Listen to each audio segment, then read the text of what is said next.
साईं की बात। बच्चे, मैंने आदेश कर दिया है मेरे बच्चे, कर दिया है मेरे बच्चे। अब सब कुछ तेरे पक्ष में होना शुरू हो जाएगा। सब चीजें तेरे साथ होनी शुरू हो जाएंगी मेरे बच्चे। अब सब कुछ तेरे साथ होगा। ये किस्मत भी, ये दुनिया भी मेरे बच्चे, और तेरा भाग्य भी, सब तेरे साथ होंगे। अब तो चिंता मत करना। तेरे जिंदगी में खुशियां आएंगी, और बहुत जल्द ना खुश खबर तेरी जिंदगी में आने वाली है मेरे बच्चे, बहुत जल्द। तुम चिंता बिल्कुल भी मत करना।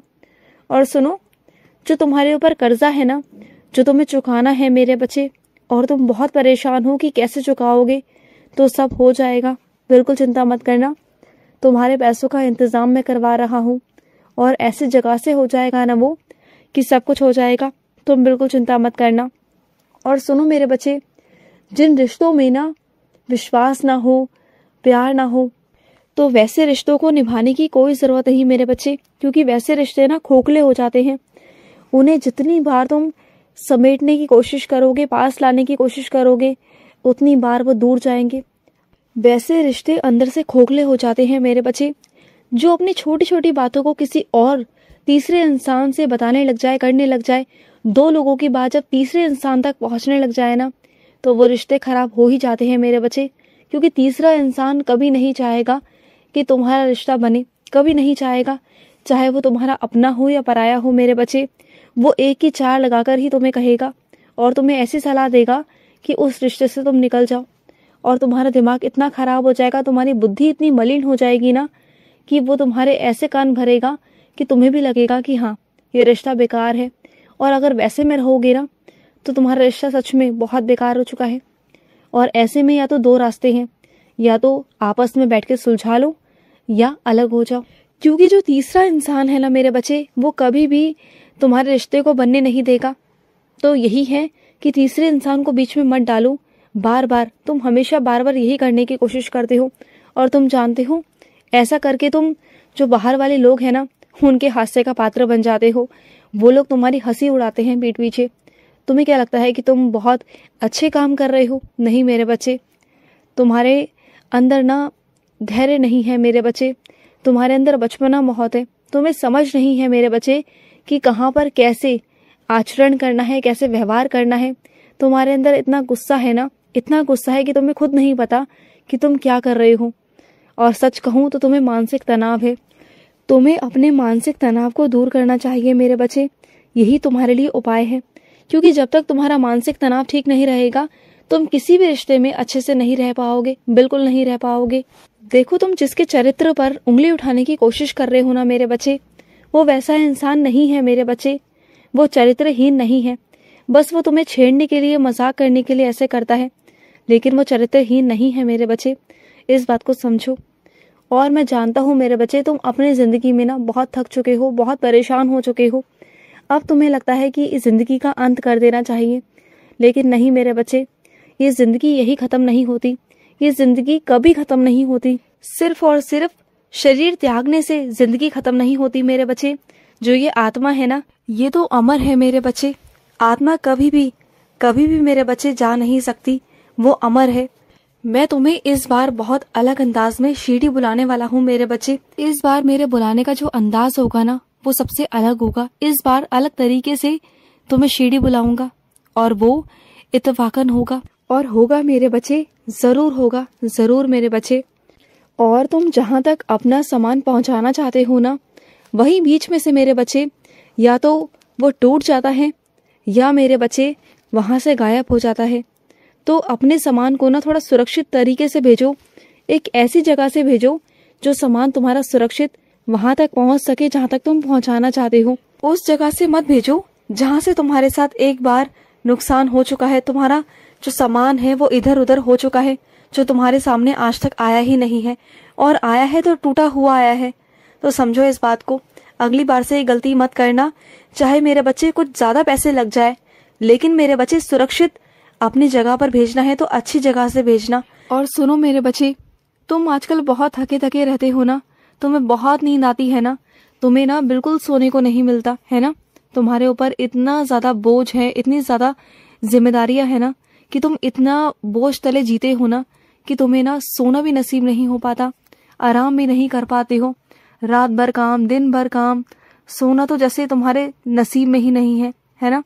तो सुनो, मैं बहुत जल्द ना तुम्हें छुट्टी दूंगा मेरे बच्चे, और उस छुट्टी में तुम आराम ही करना। और ये मत सोचना कि मैं तुमसे काम ले रहा हूँ, नहीं, मैं तुम्हें आराम देने जा रहा हूँ मेरे बच्चे। अगर सोओगे नहीं ना तो तुम्हारी तबीयत खराब हो जाएगी मेरे बच्चे, जो मैं बिल्कुल भी नहीं चाहता। और सुनो, तुम जिस परीक्षा की तैयारी में लगे हुए हो ना, दिन रात मेहनत कर रहे हो ना, तो चिंता मत करो। तुम जितनी मेहनत कर रहे हो ना, तुम्हारी मेहनत रंग लाएगी मेरे बच्चे, चिंता बिल्कुल भी मत करना, समझ गए ना।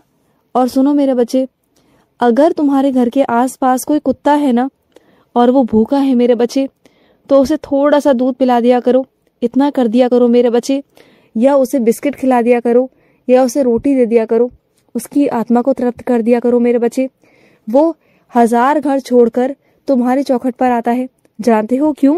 क्योंकि उसे मैं भेजता हूँ, क्योंकि वो भी अंदर से जानता है कि ये साईं बाबा के बच्चे का घर है और वो वहां से खाली हाथ नहीं आएगा।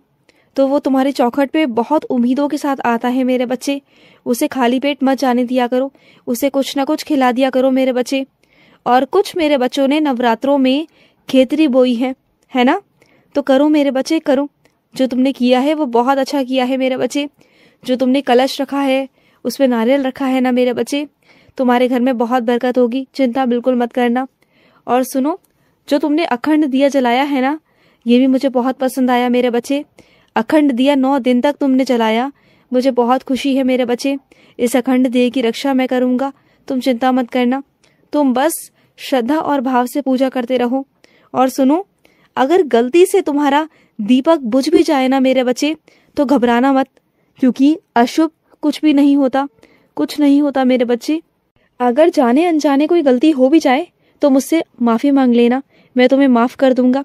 और मुझसे बड़ा कोई है भला जो ये तय कर पाए कि शुभ और अशुभ क्या होता है। अरे जब तुम्हारे बाबा ने कह दिया कि कोई बात नहीं, तो कोई बात नहीं ना मेरे बच्चे। मैं तो जानता हूँ ना कि तुम कितने सच्चे दिल से, मन से काम करते हो, हर काम को तुम बहुत शिद्दत से करते हो। मैं कोई भी काम तुमसे करने को कहता हूँ तुम बहुत मन से करते हो, तो कैसे मैं तुम्हारी पूजा को स्वीकार ना करूँ मेरे बच्चे। मैं तुम्हारी हर एक पूजा को स्वीकार करता हूँ, हर एक। और हाँ, कभी कभी तुम व्यस्त होने के कारण जल्दी जल्दी पूजा खत्म कर देते हो, तो क्या हुआ मेरे बच्चे। मैं नहीं कहता कि तुम 1 घंटा बैठ के पूजा करो, अगर तुम 5 मिनट भी मेरा नाम जाप करते हो तो वो भी काफी है मेरे लिए। मुझे बहुत अच्छा लगता है मेरे बच्चे। मैं तुम्हें उतना ही आशीर्वाद देता हूँ जितना मेरे पूरे दिन वाले बच्चे मेरा नाम जाप करते हैं, क्योंकि तुम वो 5 मिनट बस एकांत में बैठकर सिर्फ मेरी ओर ध्यान करते हो, सिर्फ मेरा जाप करते हो। तुम्हारा ध्यान कहीं और नहीं भटकता, सिर्फ मेरी ओर रहता है। और तुम पूरे दिन का जो पुण्य है ना, जो पूरे दिन का आशीर्वाद है, तुम मुझसे ले जाते हो मेरे बच्चे सुबह सुबह, है ना। और सुनो, जो ये मंद मंद सी जो सुगंध है ना, ये मेरी है मेरे बच्चे। मैं तेरे घर पर आज आया हूँ मेरे बच्चे, मुझे महसूस करो, मैं आया हूँ तुम्हारे घर पर, तुम्हारी चौखट पर मेरे बच्चे। मेरा होने का एहसास तुम्हें हो जाएगा। और सुनो, जो चीज बार बार तकलीफ देना, उसे खत्म करने में ही भलाई है मेरे बच्चे। तिल तिल मरने से अच्छा है कि उसे एक बार में ही कठोरता से खत्म कर दिया जाए, तभी तुम्हारे लिए सही होगा मेरे बच्चे, तभी तुम अपने जिंदगी में आगे बढ़ पाओगे। और सुनो मेरे बच्चे, तुमने अभी हाल ही में नया व्यवसाय शुरू किया है, तो सुनो, ऐसे ही मत करना, किसी के मार्गदर्शन से वो काम करना, किसी से पूछ कर करना, जिसे उसका अनुभव हो मेरे बच्चे। अगर ऐसे ही काम करोगे तो तुम्हें सफलता पाने में बहुत लंबा समय लगेगा, और अगर किसी अनुभवी इंसान के हिसाब से करोगे तो शायद तुम बहुत जल्दी कम समय में ही ना सफलता पा लोगे। समझ रहे हो ना मेरी बातों को। और सुनो, कुछ चीज़ों में तुम बहुत आलसी हो चुके हो, बहुत ज़्यादा। पहले तुम कुछ कामों को बिल्कुल समय पर ख़त्म किया करते थे, लेकिन आजकल तुम्हारे पास इतना वक्त होते हुए भी ना तुम बस आलस कर जाते हो। तो वैसा मत करो अपने साथ, काम को वैसे ही करो जैसे तुम पहले किया करते थे, ठीक है। इससे तुम्हारे बहुत सारे काम ना प्रभावित हो रहे हैं, मत करो ऐसा। खुश रहो। आज का साई संदेश समाप्त हुआ।